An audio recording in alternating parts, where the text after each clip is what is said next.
ধরো তুমি মহাকাশে ভেসে আছো, হঠাৎ সামনে দেখা গেল এক বিশাল ব্ল্যাক হোল, আর কয়েক সেকেন্ডের মধ্যেই তোমাকে তার দিকে টেনে নিতে শুরু করো। যখন তুমি ব্ল্যাক হোলের কাছে যেতে শুরু করবে, তখন তুমি অনুভব করবে অদ্ভুত কিছু। সময় ধীরে যেতে শুরু করবে, আর তোমার শরীরের ওপর কাজ করবে ভয়ঙ্কর মাধ্যাকর্ষণ। ব্ল্যাক হোলের কাছে গেলে একটি ভয়ঙ্কর ঘটনা ঘটে।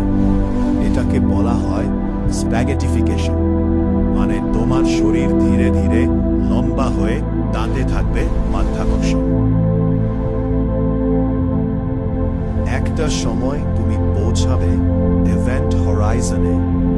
এই জায়গার পর থেকে আর ফিরে আসা সম্ভব নয়। বাইরের পৃথিবীর জন্য তুমি যেন সময়ের মধ্যে থেমে গেলে।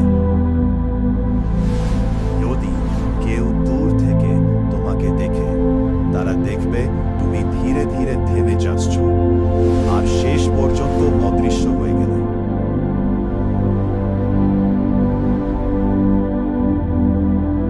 কিন্তু আসল রহস্য এখানে। ইভেন্ট হরাইজন পার হওয়ার পর আসলে কি হয়, এটা এখনো বিজ্ঞান সম্পূর্ণভাবে জানে না। কিছু বিজ্ঞানীরা মনে করেন এখানে হয়তো অন্য কোনো ইউনিভার্সের পথ থাকতে পারে।